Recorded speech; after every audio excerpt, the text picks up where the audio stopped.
deje grabar aquí las sesiones. Hemos visto también que el COVID ha dañado también la educación a distancia porque todo se ha desgastado, todo está ya muy cerrada la parte pedagógica. Entonces yo creo que ir buscando la vertiente adecuada para que podamos comprender prácticamente cuál es el escenario que estamos viviendo. Creo que escuchamos ya un sinfín de discursos, profesora Brenda, profesora Gaby, profesor Marcos, de que el regreso a clase es un hecho el 30 de agosto, ¿no? Se va a dejar ya la parte online todavía, entre comillas, aunque todavía sigue funcional. Pero ¿qué pasa con el tema de las familias, la parte económica? Porque recuerden muy bien que la diferencia entre la educación a distancia y la educación presencial es que la educación a distancia tiene ya un propósito, ya está el propósito hecho, pero el factor educativo presencial se tiene que construir el propósito a través de la didáctica docente. Muy bien, excelente. Veo muy serio a los profesores Gaby, profesora Brenda, los veo muy serios. Espero que todo marche adecuadamente desde su realidad. Muy bien, voy a compartir la presentación del profesor Marcos. Vamos y viendo. Me gustaría que ustedes hicieran preguntas, comentaran, hicieran algunas anotaciones. Recuerden bien, profesores, que ya estamos en las vísperas del final de este cuatrimestre y como les había comentado, las vísperas son mejores que las fiestas, ¿no? La preparación y todo. Ojalá que a lo largo de nuestras materias podamos tener ciertas connotaciones, como en su momento lo comentó Auswell, significativa para nuestro presente, a lo mejor para un futuro. Muy bien, comparto la presentación y le voy a pasar la palabra al profesor. A ver, vamos a ver aquí. Bien, adelante, bueno, rápidamente presento el bosquejo del profesor Marcos. Eh, Él es también estudiante de la maestría, el profesor Marcos. Ha estudiado economía, es administrador de empresas, tiene ya una trayectoria. Lo ven joven, pero sí es joven, ¿no? El profesor Marcos es un viejo amigo. Él fue uno de mis condiscípulos en la universidad donde yo daba de forma presencial. Ahorita muy cyborg, ¿no? Todo es detrás de la pantalla. Pero el profesor Marco ha tenido gran experiencia, sobre todo tiene cierta perspicacia para observar la realidad, ¿no? Desde el punto de vista distinto. Yo lo observo como filósofo, de la profesora Brenda a lo mejor de la parte pedagógica, la profesora Gaby de la parte educativa, sin fin de diversidad, pero esa diversidad tiene que tener cierta aspectos en común, que es la mejora de la educación en México, sea online, sea presencial. Adelante, profesor Marcos, tiene la palabra. Hola, buena tarde. Mi nombre es Marco Antonio Flores Toriz. En la licenciatura estudié Administración y Dirección Empresarial. Estoy actualmente en la maestría de Administración de Negocios. Tengo diplomados en la parte de liderazgo social, en temas de Big Data. Actualmente me dedico a ser ejecutivo de inteligencia de negocios en una empresa que se dedica justo a la comercialización de distintos productos, y me enfoqué básicamente en mi formación tanto académica como en el trabajo es observar indicadores económicos de cómo se están moviendo la economía. Entonces, bueno, el tema que yo les vengo a presentar son los indicadores, los principales indicadores económicos 2021, y ahí es donde nace la primera pregunta hacia ustedes. ¿Ustedes qué es lo que piensan cuando dicen o leen la palabra indicadores económicos o economía o finanzas? ¿Ustedes qué se les viene a la mente y por qué creen que sea tan importante en su vida? Bueno, si hablamos del concepto de economía, pues es el dinero, todo lo que son los negocios, las empresas, sean empresas, microempresas o empresas grandes. Cuando hablamos de indicadores, yo considero que es una serie de conceptos que nos van a dar, pues eso, como indicadores de cómo está la economía. Entonces, no sé, quizá viene algo sobre la devaluación, viene, no sé, yo considero que son como conceptos que nos van a dar pues una pauta de cómo estamos económicamente en México. Ok, muy buena aportación. Sí, es básicamente eso. Y justamente es entender, yo lo quiero dividir en 4 rubros importantes, que mi objetivo es, si no es que lo entiendan de forma técnica, pero el día de mañana que ustedes tengan en un periódico, pues como experto en el tema, en el financiero, en el economista, en el journal de New York Times o algún tema, puedan comprender y puedan saber más o menos qué es lo que les está aportando justamente esos indicadores, ¿no? Y que si no lo sepan leer de forma técnica, por lo menos digan, ah, pues ya sé que es inflación, ya sé que es depreciación de dólar, o sí, ya sé más o menos que es una tasa, ¿no? Y justamente es lo que yo les vengo a mostrar y que entiendan un poco, ¿no?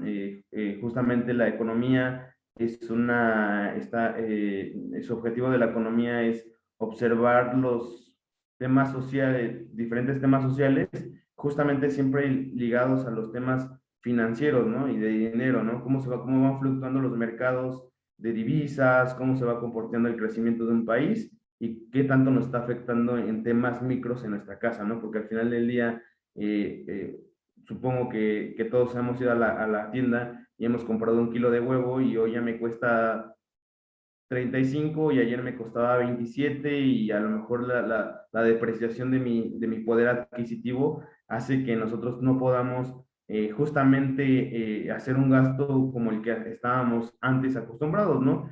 ¿Quién no fue a la tienda en los años 2000 y con 5 pesos podías comprar unos chetos, ¿no? Y ahorita te cuestan 15 pesos, ¿no? Entonces, justamente la pérdida de ese poder adquisitivo que hemos tenido en tantos años y cómo nos ha venido afectando, ¿no? Me dicen, ah, oye, Marco, justo pues, yo puedo observar que pues antes me costaba a mí ir a Disney, me costaba, no sé, 20,000 pesos, ¿no? Ahorita ya me cuesta 34, ¿no? Pues, y cómo es que su moneda o el dólar no pierde ese poder. Justo porque si nos ponemos ahora del otro lado a ver cuánto costaba antes el boleto para entrar a Disney, a lo mejor costaba $91, ¿no? Y ahorita cuesta 102. Entonces, su pérdida en cuanto a inflación, pues ha sido muy mínima. A comparación, si la vemos en pesos, nuestra moneda ha sido afectada, ¿no? Estados Unidos, al ser una economía muy grande, tiene una inflación, y doy un poco el tema técnico de inflación, que es justamente la pérdida del valor en el tiempo, ¿no? Del valor del dinero en el tiempo. Eso es inflación. Estados Unidos maneja una tasa de inflación la más baja y la más controlada a nivel mundial, ¿no? Es una economía bastante sólida, que justamente vamos muy compegados. Y bueno, ¿me puede ayudar con la siguiente diapositiva, maestro? Creo que sí, profesor. Vamos a ver. Aquí tengo como, lo que quise hacer es justo como algunas noticias pues, recientes, ¿no? El IMEF mejora pronósticos para el PIB de México en 2021 de 5.9 al 6. El SAR, el Producto Interno Bruto, es todos los ingresos por bienes y servicios a nivel nacional. ¿Eso qué quiere decir? Que se ingresan ahí temas pues de cuánto se vendió por ejemplo, Ford, cuánto vendió, por ejemplo, cuánto ingresó por temas de educación, el dinero acumulado de todos los que trabajamos da ese resultado, que es el 5.9 al 6%. El Banco de México también pronostica un 6, y me parece que The Economics había calculado que este número puede llegar a 6.9, pero se ha mantenido como en esa línea justamente para el cierre de año, ¿no? El PIB de México creció 1.5 en el segundo trimestre, y eso ya son cifras que cerraron y que dio el INEGI, el Instituto Nacional de Geografía y Estadística. ¿Esto qué quiere decir? Que contra año anterior, pues creció 1.5. Si lo vemos, el año anterior, pues estábamos por los suelos, ¿no? Estábamos a -8, ¿no? El crecimiento económico, justamente por el cierre de todos pues muchos negocios que por temas de pandemia se tuvieron que cerrar, ¿no? Y en este caso, pues, es importante porque todos tenemos algún familiar o conocido que a lo mejor perdió su empleo, que a lo mejor era emprendedor y cerraron estos negocios. entonces pues la economía se vio seriamente afectada y eso da por consecuencia una cadena de actos que al final del día nos afectan, ¿no? El ciclo de alzas de tasas Banxico las extenderá. Me parece que ahorita Banjito está subiendo la tasa de interés a 4.25. ¿Eso qué quiere decir? Que entre más alta la tasa, más caro nos sale pedir un crédito, ¿no? Entonces, si ustedes tienen un crédito, pues evidentemente va a salir más caro, ¿no? Porque qué quiere en este momento Banxico? Pues justamente delimitar la inflación. La inflación también está por arriba del 5%, entonces el promedio que debe estar es en el 3%, lo que hace entonces es subir esta tasa para mantener justamente la inflación baja, ¿no? Cartens dice que tiene una nueva advertencia del aumento generalizado en los precios, ¿no? Es importante también analizar y ver y tomar este tipo de personajes, ¿no? O sea, siempre delimiten y busquen si a lo mejor no es Cartens, si a lo mejor es el director del Banco de México, el director de Bancomer, los directores importantes o personas que realmente muevan en este medio. Es importante ver su punto de vista y también que sean cuestionados, ¿no? O sea, a lo mejor dices, no, pues yo no soy pro Cartens, pero pues debe de haber su contraparte, ¿no? A lo mejor pues algún secretario de Hacienda de la 4T que pudiera decir todo lo contrario a él, pero al final es importante estar siempre observando todo este tipo de cuestionamientos justamente porque nos da un poco de preámbulo cómo está la economía. ¿Esto qué quiere decir? Cuando dicen aumento generalizado en los precios, no, esto quiere decir que, pues precios, el decir un precio es hablar de todo, ¿no? Porque tenemos precio por la computadora en la que estamos observando, por la playera que traemos puesta, por los zapatos que estamos usando, por la colegiatura que vamos a pagar para nuestros hijos, por todo, ¿no? Entonces es importantísimo ver esto porque justamente con esta información podemos delimitar nuestros gastos, ¿no? Porque todos tenemos gastos. Entonces, ¿qué vamos a decir? Ah, pues mi ingreso principal es mi salario que gano de forma mensual o de forma quincenal, y de ahí va partiendo, ¿no? Un porcentaje se va para la colegiatura de la escuela, otro porcentaje se va para comida, otro porcentaje se va para otros gastos, y justamente tenemos que ver todo esto porque también va a afectar, ¿no? Evidentemente, seguramente tendrán que hacer alguna compra de cualquier tipo, para bien o para mal, entonces va a mover ese presupuesto, no va a mover ese número. Al final lo que yo les diría es, tengan bien focalizado cuáles son sus principales gastos, traten de no endeudarse, traten si es posible, traten de ahorrar y justamente de tener una estabilidad financiera buena, ¿no? El 25% de las escuelas privadas del país están a punto de quiebra, ¿no? De la quiebra. Eso es importantísimo, ¿no? Yo fui alumno de la primaria a la preparatoria en la universidad pública, ¿no? Ya en la universidad y los demás han sido en universidades privadas, pero justamente es importante todo esto porque nos damos cuenta que afecta, ¿no? Porque muchos a lo mejor de las personas que van a estas escuelas privadas, pues a lo mejor sus papás tenían un pequeño negocio, a lo mejor no, su papá falleció, o sea, es un tema escalonado que nos afecta directamente a todos. Sí, Brenda, ¿tienes alguna pregunta? Sí, cuando por ejemplo ahorita tú mencionas eh, que debemos no, bueno, que no endeudarnos y que debemos de ahorrar. Yo ahí, por ejemplo, trato mucho de ahorrar, pero mi pregunta aquí sería, ¿ahorrar en tu casa o meterlo a una cuenta o sea, qué es lo más recomendable? Lo que yo te recomendaría, ¿qué banco tienes? Perdón. No, no tengo ninguno. ¿No cuentas con ninguna cuenta bancaria? No. Ok, vale. Abrí una como tarjeta, pero es como de ahorro de Mm, Banco Azteca, ok, pero de hecho nada más creo le metí como el primero o segundo mes 100 pesos y ya ahorita no le he puesto. Y justo ahí hay otra pregunta. Por ejemplo, ahorita que ya no le he metido, ¿en cuánto tiempo se cancela o no se cancela? ¿Puede seguir? Porque es una tarjeta como de ahorro, algo así. mira, justo es importante esta pregunta que haces, porque sí, o sea, recordemos que el banco es un ente comercial, ¿no? Que se dedica a cobrarte por el ahorro de ese dinero, ¿no? Lleva una comisión. Es importante que tú analices y veas todo ese contrato que seguramente hiciste de esa tarjeta, porque hasta donde yo tengo entendido, Banco Azteca no cobra por todo ese tipo de transacciones.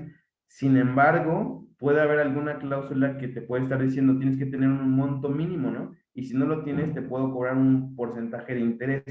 Entonces, ¿yo qué te diría? Ve tu contrato primero, léelo, y justamente también acércate a las oficinas y valora, ¿no? Porque ¿qué es lo que pasa? El día de mañana, si tú dices, bueno, ya son 100 pesos y te olvidas de la tarjeta, ¿no? El día de mañana quieres sacar un auto, ¿no? Y dices, ya llevas tu primer enganche de tu auto, ¿no? Tus 30,000, 40,000 pesos, ¿no? Y dicen, ah, claro, sí. ¿Qué es lo que ha pasado? Que mucha gente ya va pagando ya un porcentaje, ya va por sus llaves de su auto, pero le dicen en la misma agencia, ¿sabes qué? Es que usted estaba en buró de crédito. Y le dicen, ¿por qué? Porque tenías una tarjeta que abandonaste. Entonces, al tener esa tarjeta abandonada, el banco te sigue cobrando, o sea, y la deuda, a lo mejor, pues, no era mucho, pero pues, ya al pasar los años, pues es una deuda de 30,000, 20,000, ¿no?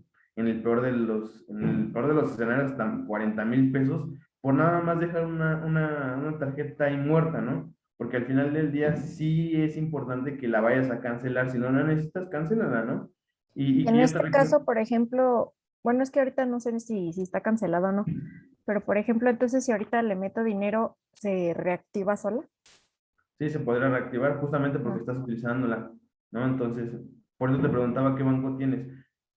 El banco que mejor ahorita es más amigable es Bancomer, ¿no? Porque Bancomer desde la aplicación te da opciones de justamente de ahorro.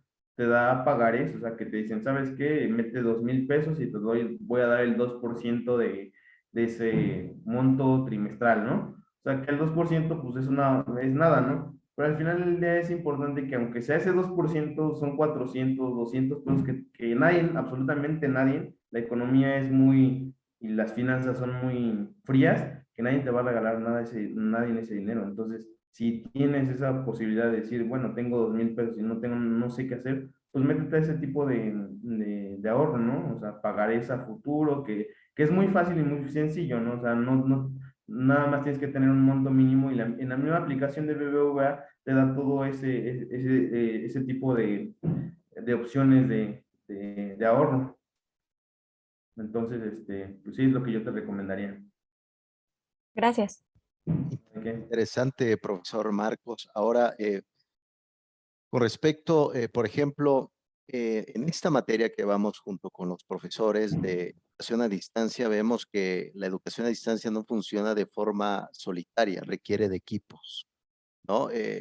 Hemos visto inclusive, yo he revisado incluso la prueba de INEGI y también cómo esta tienda Electra te da como créditos para comprar equipos de cómputo, ¿no? Que funcionan precisamente para llevar a cabo esta educación a distancia. Yo que les decía a mis estudiantes que el COVID también perjudica la educación a distancia porque ya se tenía un orden antes, ahorita está todo en desorden y sobre todo una computadora, USB, equipos de bocina, audífonos requieren cierta inversión. ¿Cómo está ese tema, por ejemplo, de pedir, por ejemplo, sacar equipos en pagos, profesor Marcos, con referente a esta tienda de Electra? Mire, yo qué les puedo decir, el crédito es bueno mientras tú lo controles, porque al final del día es como una droga, ¿no? Si lo sabes controlar es bueno, ¿no? Pero si no lo sabes controlar es donde ya viene siendo perjudicial para ti, para tu economía y para tu familia también, ¿no? Porque muchas veces caemos en crisis ya inclusive emocionales por no controlar ese crédito. Yo qué les puedo decir, si es algo que realmente vale la pena, ¿no? Endeudarse, que dicen, ¿sabes qué? Necesito una computadora nueva que cuestan en promedio 20,000 pesos, busquen el mejor precio y no se dejen pues manipular por todo ese marketing que hacen muchas veces ese tipo de empresas, ¿no? y que a lo mejor te sale más barato comprarlo en el, no sé, en el Office Depot, una computadora, que en Electra, ¿no? Porque a lo mejor pues, el pago pues, puede ser más barato, o los pagos pueden ser a más meses. Entonces, si es caro, Electra, lo que es Electra, Coppel y todas son tiendas que manejan créditos muy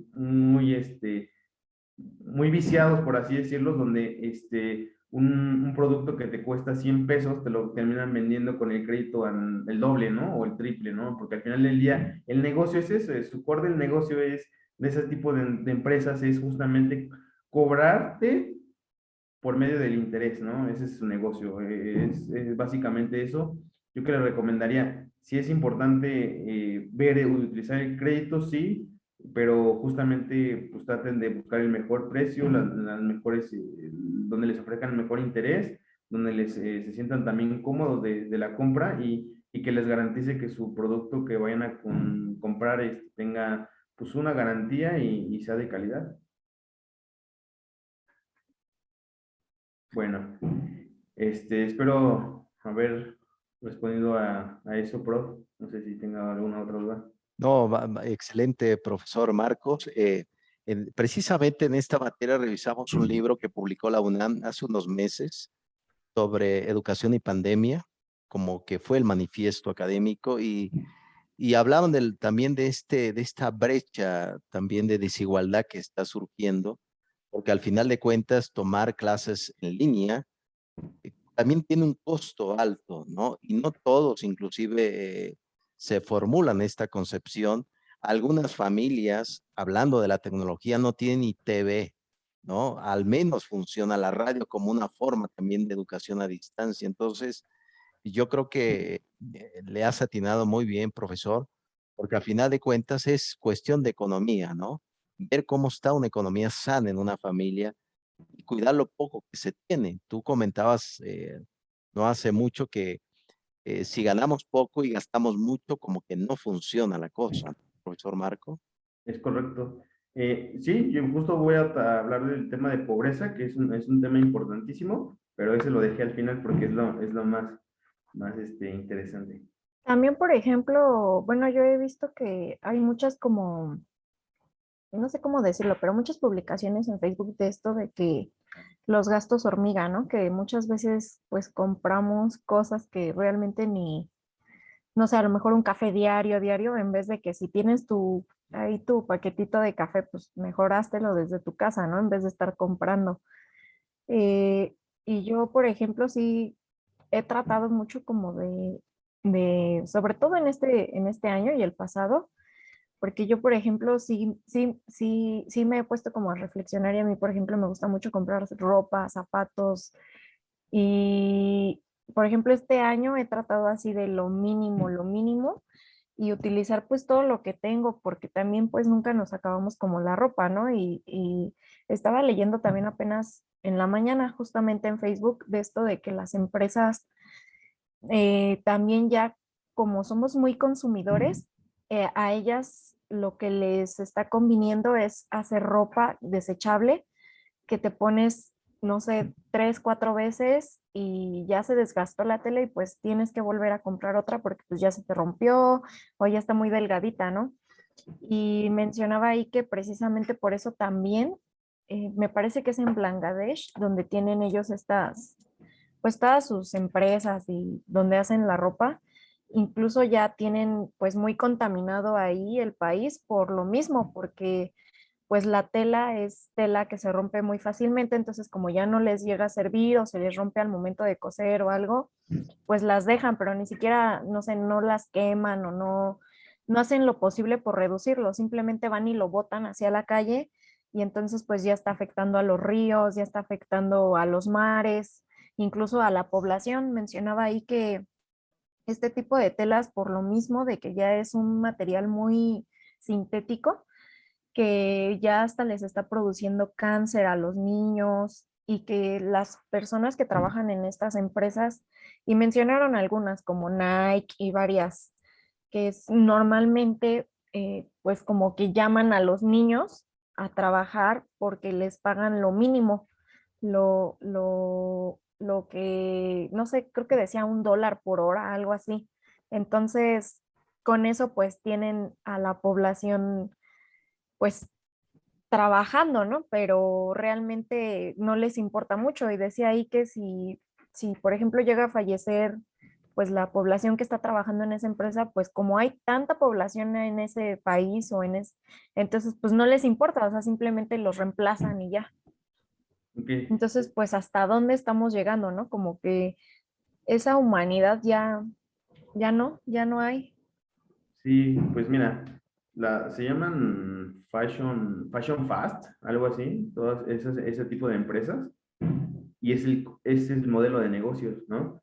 El modelo de negocio es hacer ropa que tenga y que te dure 6 meses, un año, justamente porque lo que necesitan es que el producto muera de forma rápida, o sea, todo producto tiene un inicio y un fin, ¿no? El inicio, cuando se piensa la idea de qué producto se va a desarrollar y cuál va a ser la finalidad de ese producto, y cómo, qué tan rápido yo te lo voy a vender, tú me lo vas a comprar, y cuándo me lo vas a volver a comprar otra vez, porque al final del día ese es el modelo de negocio. Entonces, es muy interesante lo que me acabas de decir justamente. Hay muchos pensadores, uno de ellos es Gunther Pauli, que hizo la economía azul, ¿no? El premio Nobel de Economía, que justamente es repensar de qué forma vamos a actuar para que la economía fluya, justamente adaptando a estos nuevos tiempos. Sin embargo, para la economía eso no es bueno, ¿no? Porque al final del día lo que dice la economía es que no importa, tenemos que generar pues, riqueza, bienestar, ¿no? Entonces, los números son muy fríos. Si al final del día nosotros dejáramos de consumir esos productos, habría una familia entera en Bangladesh que no, pues, no tendría que comer, ¿no? Y si a lo mejor están deplorables el tema de que no tienen pues buenos contratos laborales, imagínate, ¿no? Si dejamos de comprar también la economía es como una cadena, ¿no? Si un Sí, eslabón, afecta a no, todo. exacto, y aquí justamente entrando a este tema, vamos a ver pues indicadores económicos bien importantes, ¿no? El dólar, el petróleo, el PIB y el desempleo, ¿no?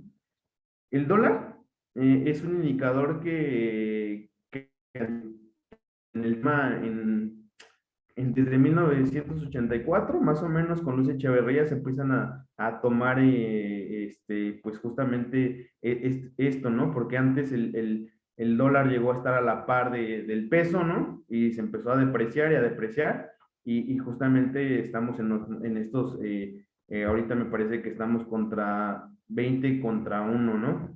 Más o menos, un peso o un dólar te cuesta aproximadamente en promedio entre 19.50 20.5 más o menos actualmente está.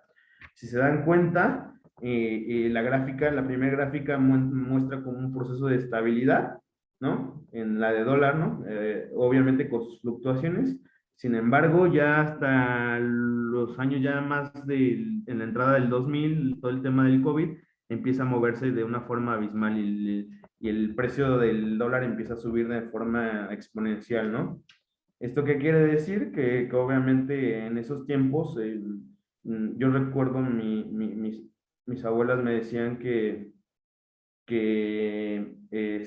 llegaban a tener familias de hasta 7 personas, ¿no? Y todos vivían bien. Entonces aquí se nos damos cuenta que pues actualmente pues, no podemos tener a veces muchos hijos porque pues no podemos, con nuestro poder adquisitivo es menor, ¿no? Entonces, es importante estar bien pendientes también de eso, porque justamente, como decía Brenda, eh, al comprar la ropa que consumimos, esa ropa tiene su cadena de suministro es tan amplia, ¿no? Que parte desde Bangladesh, llega a Italia o a España, dependiendo de la empresa que tú tengas, y viene, entra a México, ¿no? Y entonces en todos esos países va entrando con un impuesto, ¿no? Entonces, cuando llega aquí a México, pues la ropa nos sale más cara, ¿no?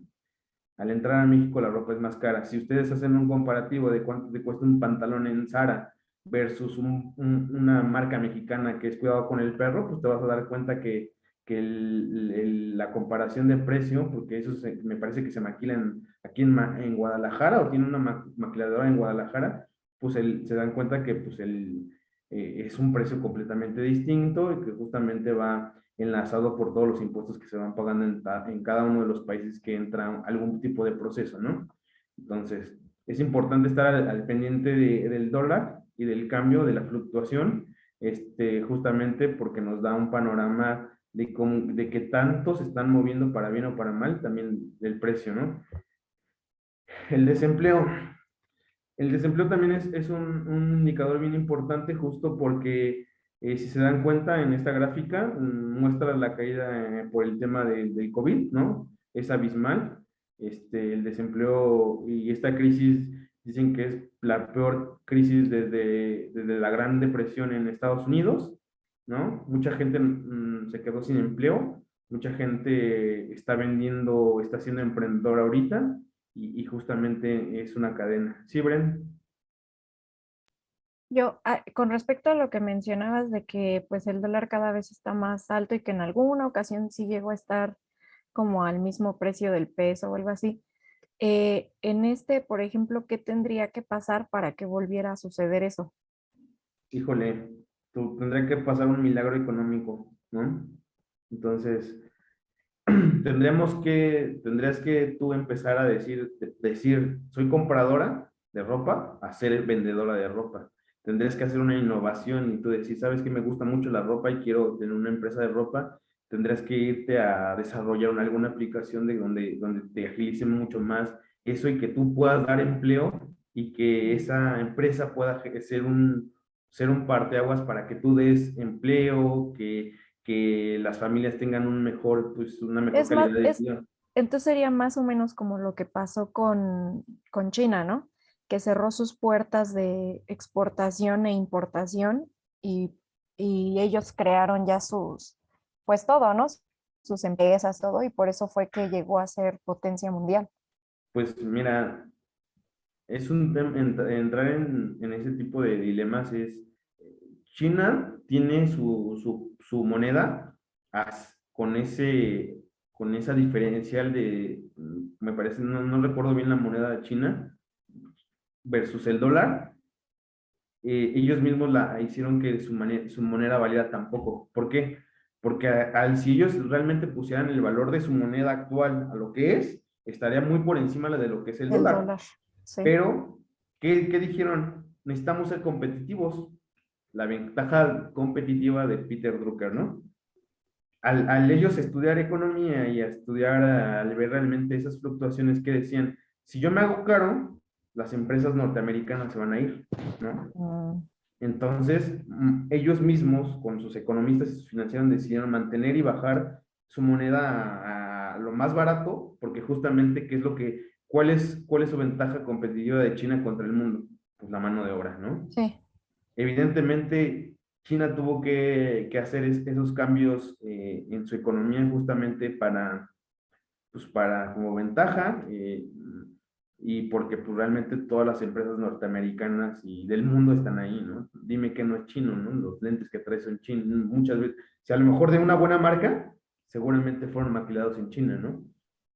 No, la ropa que traemos, seguramente los botones o algo también fue creado en China, entonces básicamente todo es de China.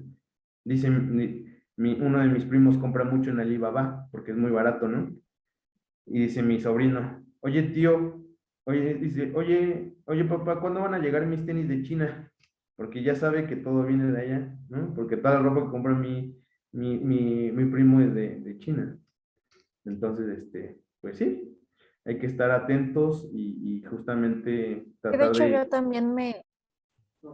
también me meto a esa página porque, bueno, mi papá es el que se mete y así, y sí, o sea, sí te das cuenta que realmente las cosas de ahí están muy baratas a comparación de cómo te las venden, por ejemplo, aquí o en Estados Unidos, ¿no? Unos tenis te pueden salir, no sé, hasta en $17 o menos. Entonces sí, de eso sí me he dado cuenta también que las cosas son muy baratas, pero lo que sí es que cuando lees algunos comentarios, en algunas cosas, por ejemplo, si llegan las cosas a venir rotas o algo así y ya no hay como devolución por lo mismo. Pues En sí, es efecto, el costo-beneficio. excelente. Gracias por tu apostillado, profesora Brenda. Ahorita, ¿qué les parece si tomemos un receso? Ya sé que sueno como disco rayado de RBD, pero tomemos un pequeño receso. Profesor Marco, no sé si nos brinda otros 15 minutos. Vamos a tomar un momento, otros 15 minutos de la siguiente clase para abordar algunos puntos, porque me gustaría poner sobre la mesa, profesor Marcos. Hemos analizado aquí en esta materia de educación a distancia, aprende en casa, este modelo de educación, ¿no? Entonces, como el desempleo va aumentando, no hay oportunidad que los padres de familia tengan un estudio. Vemos padres analfabetas, vimos un porcentaje de INEGI que prácticamente casi el 30% tienen la educación básica, primaria. Entonces, ¿cómo se está enfrentando este tipo de tarea a distancia por los padres de familia, la orientación también y la desorientación? Entonces, me gustaría tocar este punto, profesor Marcos. Profesores, tomemos un pequeño recesito. Eh, Ahorita les envío otra vez la liga, otros 3 minutitos nada más y vamos ahondando, profesor Marco. Vale, perfecto. Dale, vale. Ahorita lo vemos.